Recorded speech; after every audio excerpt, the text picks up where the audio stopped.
My good friend Bernard Kerr obviously qualified in third. So I think this is his highest qualifying position. This was very exciting. I Early on in the race, I looked at that hot seat and I was like, "Fuck me, that is a podium hot seat." You got Laurie up there. You got not early on in the race, but it was sort of like maybe to the top 20, 20 or something. Yeah, you got something that. It's funny how the hot seat evolves. It like starts resembling something that you can imagine really being really sticking, doesn't it? Yeah. When you put Laurie up there, you put who else was in there? Danny. Yeah, Danny had an amazing run, didn't he? Yeah, Finn. So you start putting these names up there. They've not qualified that well, but this is the sharp end, and there's still 20 riders to go. So I was just thinking, there's part of me.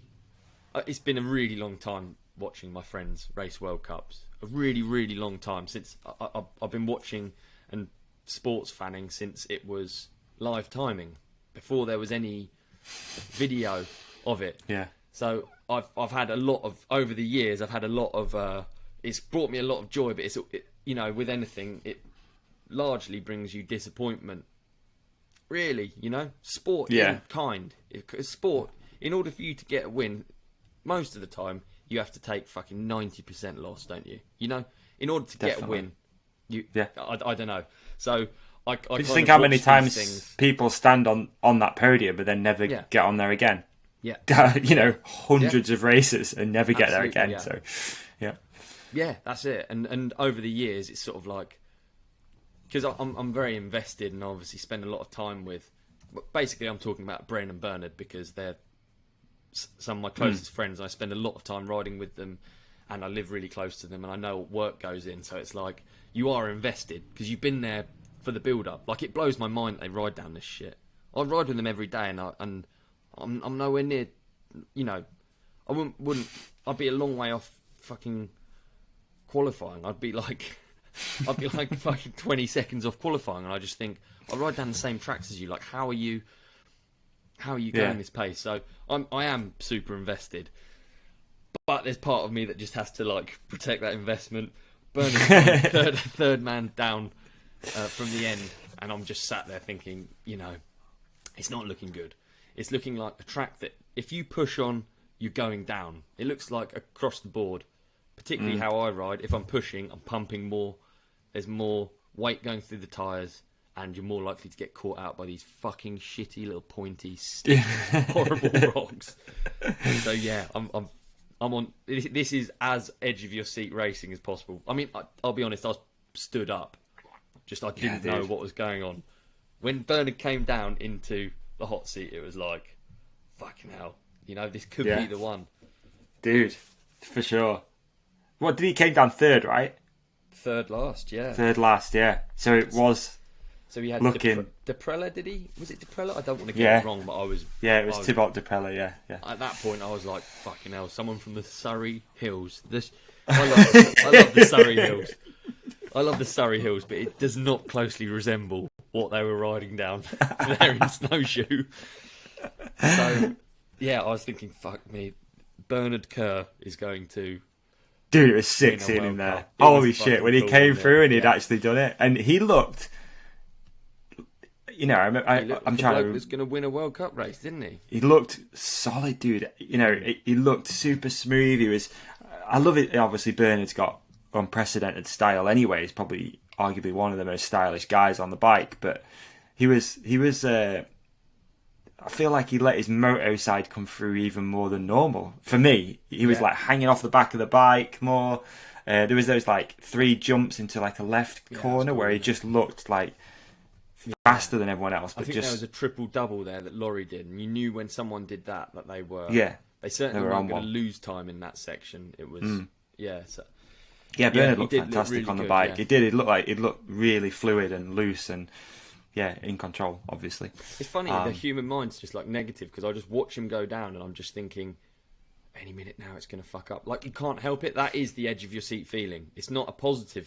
It's not a positive feeling. It's a, oh my God, I fucking so hope he doesn't fuck up. You know what I mean? Yeah. Like, you're not thinking like, because I'm shouting, go on Bernard, but I'm thinking, fucking oh no.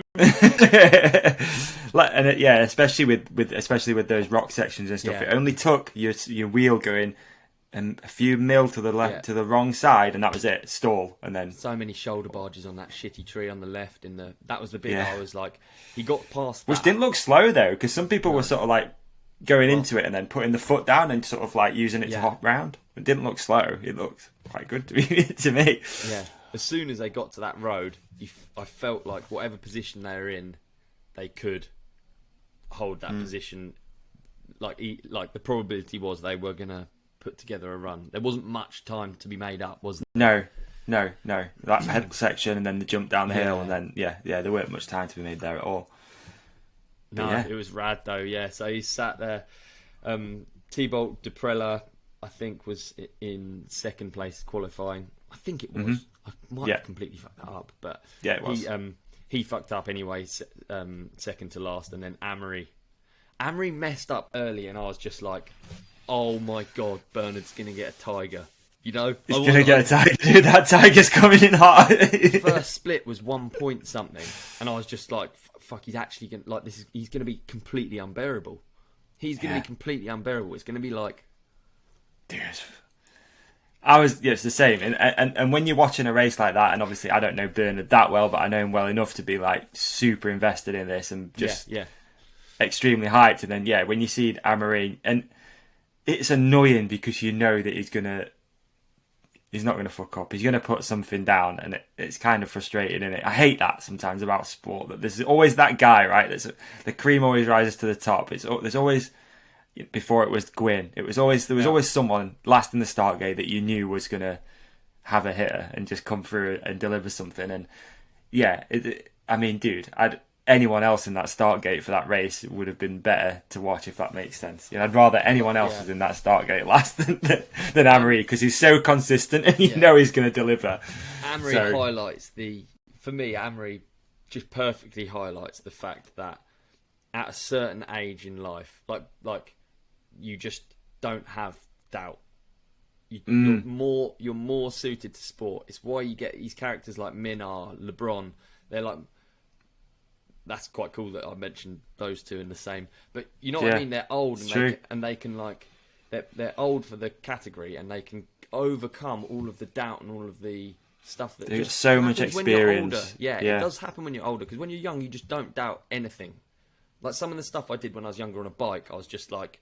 I clearly had no regard for, or I had such strong sense of, yes, I'm going to make it, that it just overruns everything. Like, that's why Minar putting together runs, and even like Bernard's older now than he was, and certainly when you compare him to Amory, it's like you see. Bernard's got some experience, man. I did just have a quick look on Roots and Rain. He's done like 254 events on there.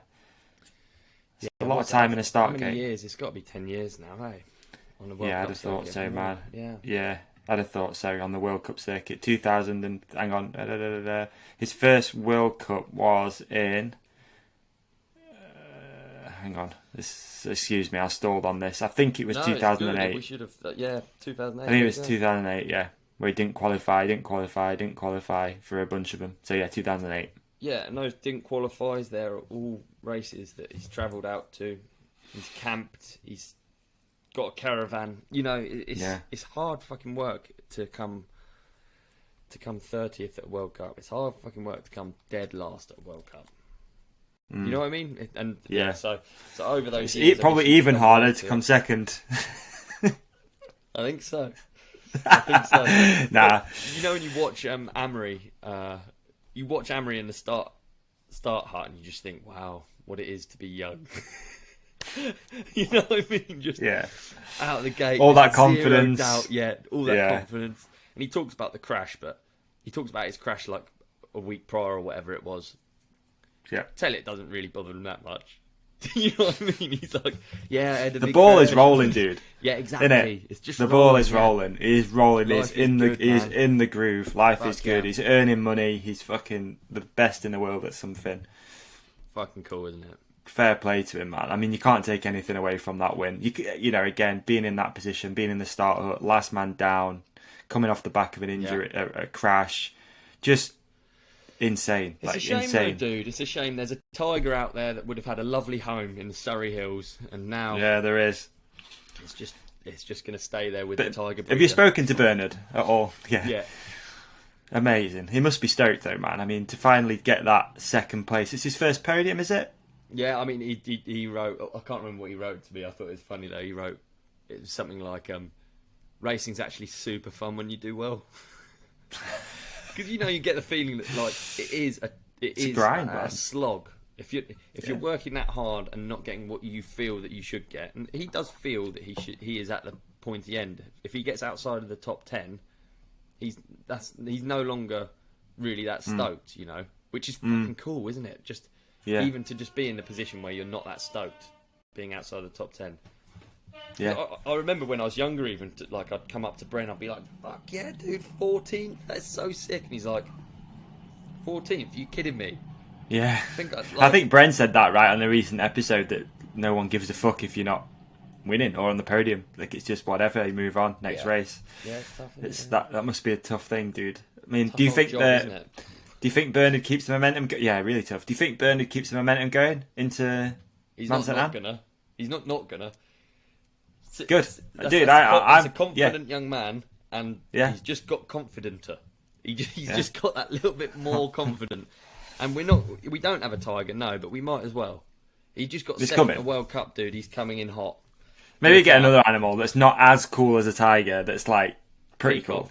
Get a fucking peacock, Beney. Let's get Beney a peacock. Peacock and a fur coat. I could actually order one. We could just get a peacock delivered to his house. It could be quite funny. Yeah, could be quite cruel, but it could be quite funny. The dogs will eat it. Let's not do it. It's not good to publicly send people peacocks to their houses and have our RSPCA case following on from it. There we go. Oh, wow. Yeah, have you got the Fantasy League up? I'm not logged in. Did you enjoy this clip? If so, please like and subscribe. The full episode is available by hitting one of the links on the screen right now, or type The Ride Companion into your favourite podcast app. We've even put links in the show description for you. Cheers!